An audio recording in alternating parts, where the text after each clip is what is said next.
CAT cat, কিন্তু CITY city. দুটো শব্দতেই C থাকলেও সি এর উচ্চারণ কিন্তু ডিফারেন্ট হয়েছে। আজকে আমরা এই ভিডিওতে এই উচ্চারণ কেন ডিফারেন্ট সেটা জানবো। Hello and welcome to Cynthia's Language World. I hope you all are well and healthy. C এর উচ্চারণ কেন আলাদা হয়, এটার কিন্তু একটা বিশেষ কারণ আছে। ইংলিশে সি দুই ধরনের সাউন্ড প্রডিউস করে, একটা হলো আরেকটা হলো তাকে আমরা বলি হার্ড সাউন্ড এবং তাকে বলি সফট সাউন্ড।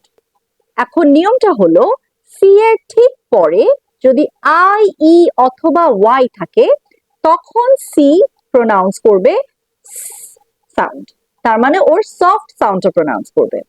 আর যদি সি এর পরে এই আই ই অথবা ওয়াই ছাড়া যে কোনো অন্য লেটার থাকে তাহলে সেটা প্রোনাউন্স করবে ওর হার্ড সাউন্ডটা, যেটা হলো। Now let's see some examples. C যখন সাউন্ড করে তখন দেখেন সাইবার, সিন্ডার, সেন্টার। এখানে সি এর ঠিক পরে আছে ওয়াই, সি এর ঠিক পরে আছে আই এবং সি এর ঠিক পরে আছে ই, তার জন্য এই সাউন্ডটা হচ্ছে।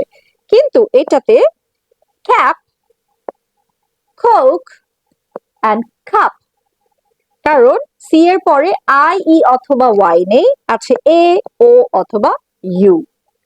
ইংলিশ ল্যাঙ্গুয়েজে সব রুল 100% অ্যাকুরেট না হলেও সি এর এই রুলটা 100% অ্যাকুরেট।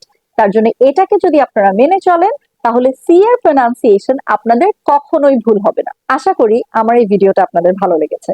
যদি এই ভিডিওটা আপনাদের ভালো লেগে থাকে এবং এরকম আরো কিছু ইন্টারেস্টিং ইনফরমেশন আপনারা চান তাহলে প্লিজ আমার এই চ্যানেলটাকে সাবস্ক্রাইব করে একটা লাইক বাটন প্রেস করে আমার সাথেই থাকুন। এরকমই আরো কিছু ইন্টারেস্টিং ভিডিও নিয়ে আমি আবার আসবো। ততক্ষণের জন্য আল্লাহ হাফেজ।